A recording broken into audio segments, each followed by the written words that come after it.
Good evening, I'm Eugene Chan, and a warm welcome to Straight Talk.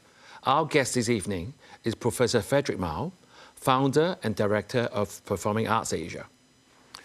Professor Mao is Hong Kong's godfather of drama and has had extensive performing and directing experience for over 50 years on both the local and international stage.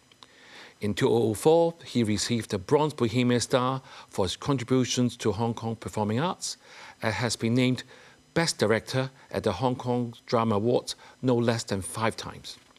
He has mentored aspiring talents and pioneered the first ever Cantonese opera degree program at Hong Kong APA. Even now, he continues to lead groundbreaking projects as Artistic Director of the Jockey Club毛俊輝Innovative Works in Theatre Scheme.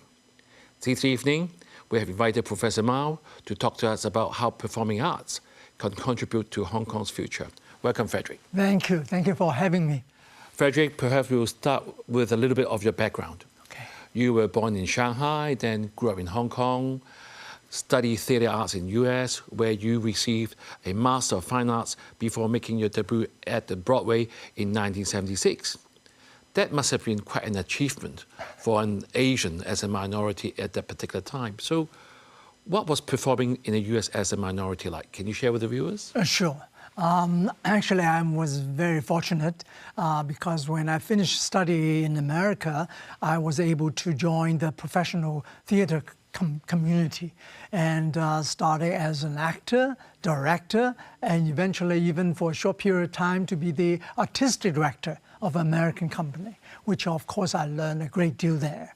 And then further than that, I got a chance to work on Broadway. And not only on Broadway, but working with the top rank director, composer, lyricist, Harold Prince and Stephen Sondheim. Mm-hmm. And I learned a great step to know about the business as well. Did you encourage much discrimination? I never noticed much discrimination. Often people ask me why. You don't have it? You don't find there's any discrimination?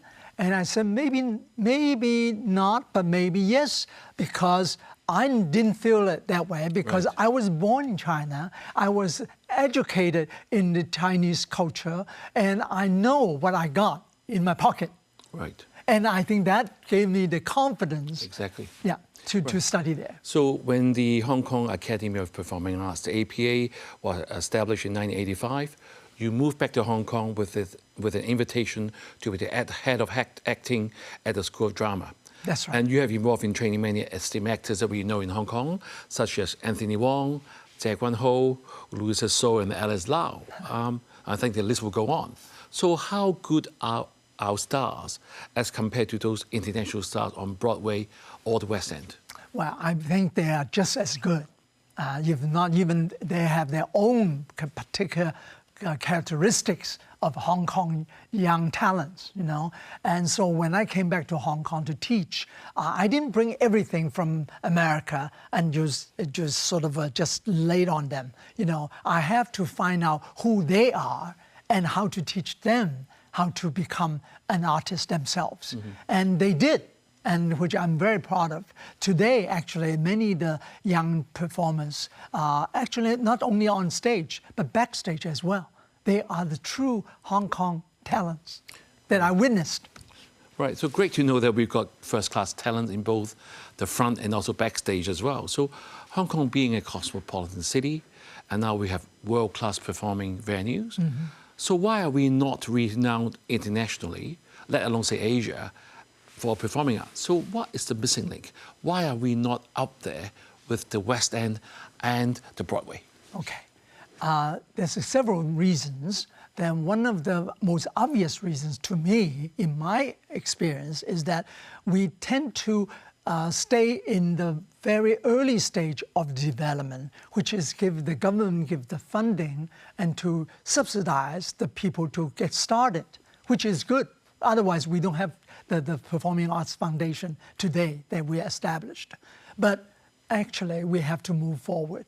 Right. We have to go forward. And that is something we're missing here. For example, we're seldom to really introduce ourselves to the world, not only just to the, including to our own country, to China. You know, we often, the one thing my experience was, I brought the first Cantonese drama production to China, not only for cultural exchange, educational reason, but for public performance, right. which works. Right. So, Frederick, if I'm going to ask you where's Hong Kong place on the international stage of performing arts, you would say at the early stage, right? Yes. Do we have room to move forward? But we are ready. So That's we can move forward. We are ready. We need the government's promotion, the government's support. We also need a society to believe in how to use us to as a window to introduce who we are. Right. So, I mean, we do travel around the world. Hong Kong people love traveling. And when they go to London and New York, they always look for the Phantom of the Opera, Les Miserables, Evita, or Cats are all major attractions there. But Hong Kong being a cosmopolitan financial hub, just like London and New York, we don't have anything similar. So how can performing arts contribute to this, to sort of diversifying our city's identity, not only as a financial hub, and also be an attraction for international cultural tourism? What can we do? Now, based on what you said, I believe that you are talking about the creative industry. Or the cultural industry, you can even say that. And that is something we need to do now. And we don't need to imitate the West in terms of Broadway or West End, because they developed based on their own genes. Right. We have our own genes. We have to know for what we got, what we are worth it to introduce to people. For example, later we can talk about our traditional Chinese theater. Right. Which is something, if we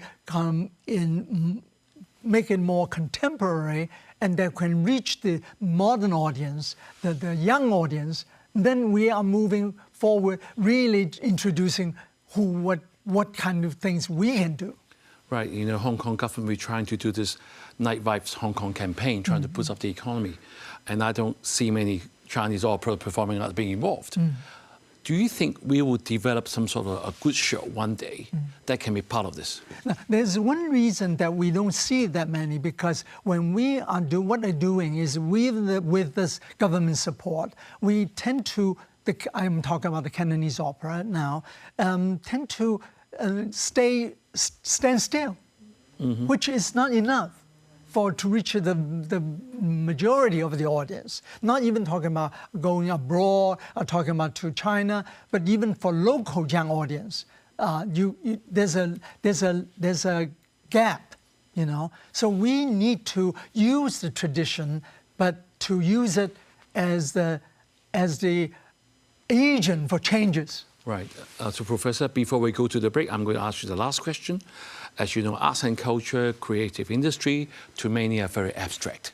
And there's only a niche group of people that have interest on that. So what value can, say, in particular performing arts, bring to the Hong Kong society? Well, in the old days, in the Chinese, we are talking about performing arts is bringing us the 真善美, you know, the truth of life, the beauty of life, and the virtue of life. And even to pursue that will make Hong Kong something very special. And we need to do that. This is our job to do it. Right. Frederick, let's take a break now. But viewers, do stay with us. We will be right back.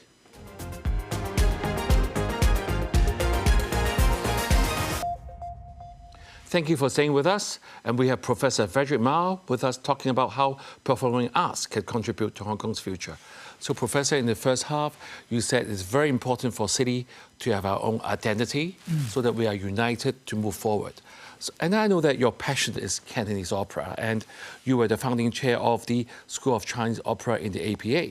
So what actually characterizes Cantonese opera, and how is that different to other Chinese opera like the Beijing opera or the Shanghai opera in short?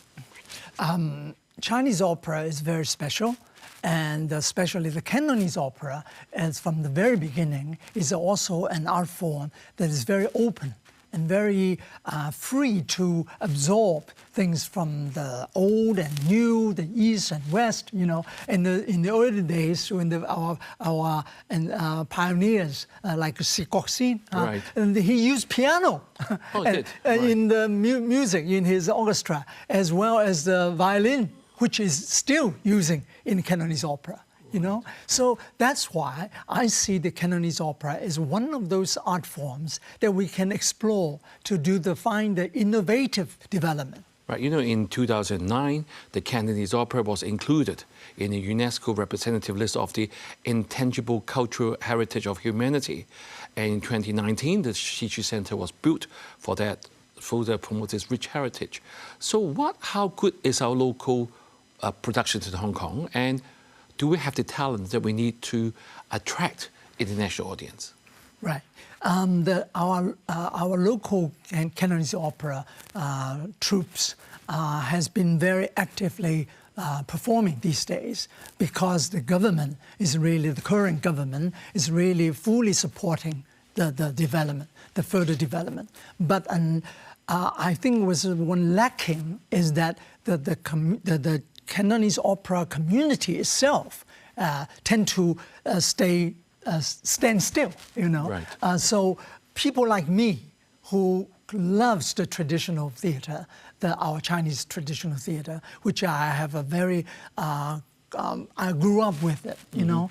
And today, especially today in Hong Kong, I think it's important we use the tradition as a springboard for the further development, which makes our Cantonese opera or traditional Chinese theater can match the modern audience to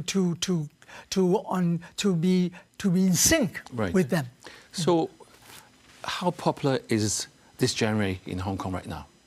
Now, what I learned from the APA, the Chinese opera school, I find that the young people today are still inspired to do the Chinese opera, right. which is amazing, you know, in today.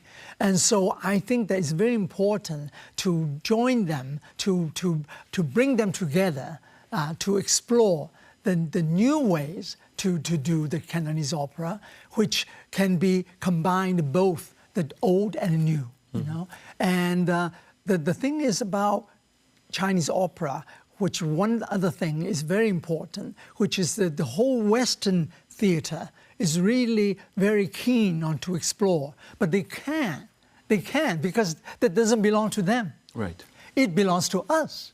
So we have the responsibilities to in charge, right. to move forward, to right. advance. So Frederick, so from what you're just telling me, that suddenly I think of Hong Kong having this great asset that we have to use. Exactly. Right? We have this, as I said earlier, the Night Vibes campaign. We need to look at more programs for our population. If this genre is getting standing with the youth, if we're having the West wanting to know more about us, this will be an excellent way to attract international tourists, especially now we have the Sichu Center. Exactly.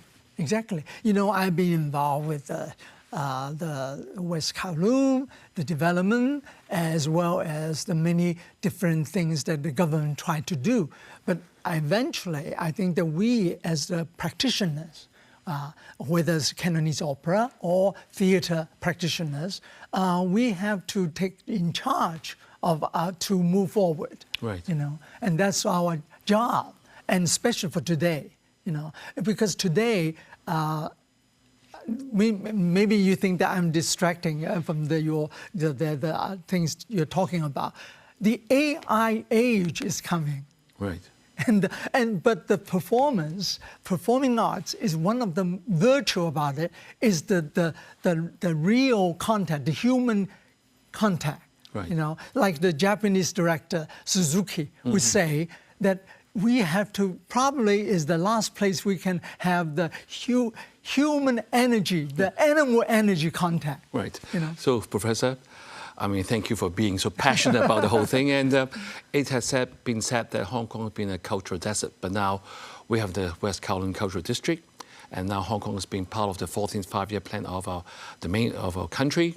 So we are now on this way to being an international arts hub. So do you think all this is coincidental, or do you think we have been part of the plan all along? What do you think? I think it comes along. It's not something maybe not something we planned, but I think that we have to realize this is happening.